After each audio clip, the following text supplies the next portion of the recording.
Good day and welcome back to another DBZ Dokkan Battle video. In this video, we're going to be taking a look at how you can complete the Revival of Frieza Saga stage for the Vegeta'S Story Edition Red Zone. So, obviously, both Frieza or Revival of Frieza or ROF or whichever way you want to call it, Resurrection of Frieza, Resurrection of F, however you want to phrase it, but both of these fights are pretty tough. I would say, the Goku's one is pretty tough. I think the Vegeta's one is pretty tough.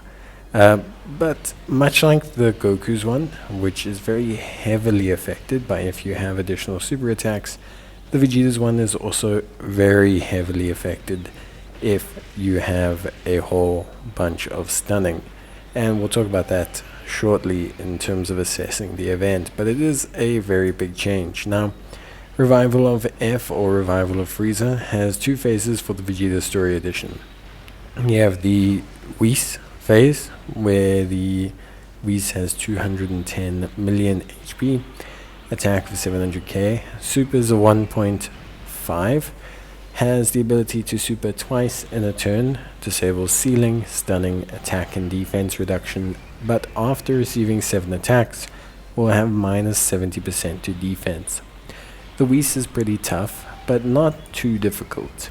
The Whis is there to enable you to have the momentum, shifting your units into position, and preparing them for the very huge increase in difficulty that the Frieza event presents.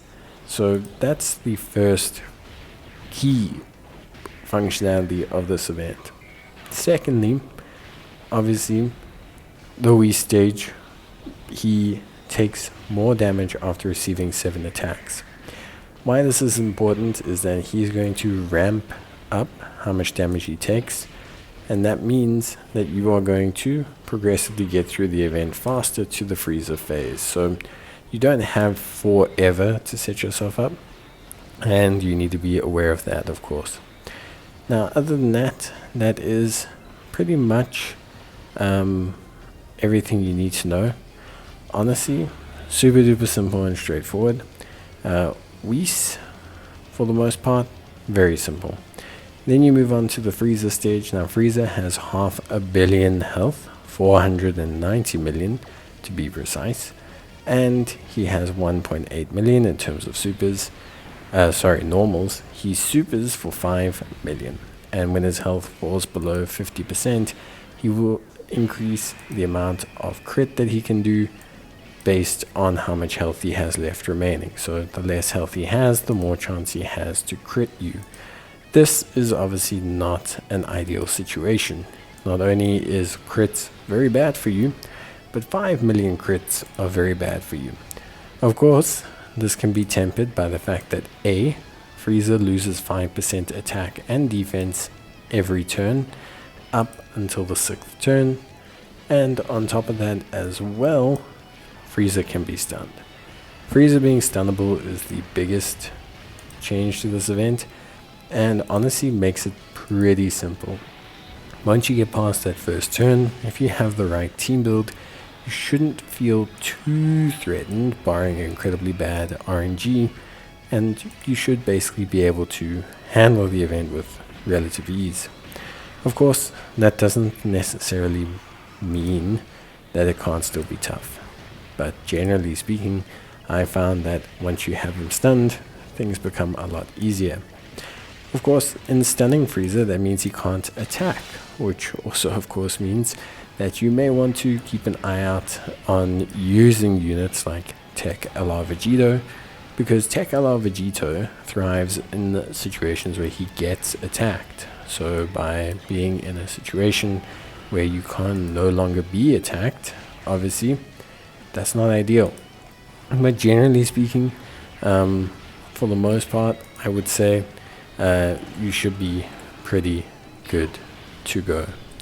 Obviously, aside from that, what I will say is, look, the Majin Buu Saga team works really well, partly because you can bring a really strong friend in the form of the Frieza, or sorry, not in the form of the LR Vegito, but also because for me, what I think is super important is that you can bring an incredibly strong, incredibly powerful, stunning list of units. You have the AGL SS3 Goku who can stun. You have the physical SS2 Goku who can stun. You have the tech Majin Vegeta who can stun. You have the strength Kamehameha Gohan who can stun. So you end up with this incredible list of units that can do really huge stunning capabilities. So realistically, I would definitely say that that's what makes Majin Buu Saga handle this event so well. And of course, that if you get into trouble, you can utilize the abilities of the Vegeta unit. So you can utilize the strength of Vegeta. You can use him to do big damage, to avoid damage from Frieza. And by the time Frieza gets out of being stun locked, generally speaking, he doesn't have much more to do. He realistically is kind of done at this point. So I think for me, it's definitely a huge consideration. I think it's 100% the strategy to go with. Stunning makes this event trivial almost. In fact, it reduces the difficulty to such a degree that I actually was surprised they allowed it, because it really does change everything. Obviously, like I said, you can get unlucky. You could potentially become unstun locked. You could potentially, work his way through the stuns and end up not being stunned, of course. But I would say, generally speaking, on the surface level of everything, you probably don't have to worry about that too much. As long as you've got 2 or 3 stunners per rotation, like I do, you're probably most times, 9 times out of 10, going to be in a situation where you're not going to have this be an issue. And I think, obviously that makes life a lot easier.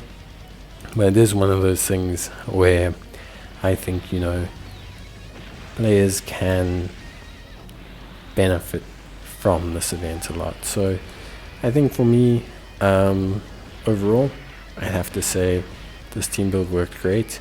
Physical SS2 Goku, strength Kamehameha Gohan, tech Majin Vegeta, and AGL SS3 Goku, absolutely crucial, more so I'd say than Vegito. Like I could potentially finish this event with out Vegito. Like that's just how crazy the stunning mechanic is here. So very cool, very, very nice and fun event. But maybe the mechanic was a bit too limiting. But yeah, bye.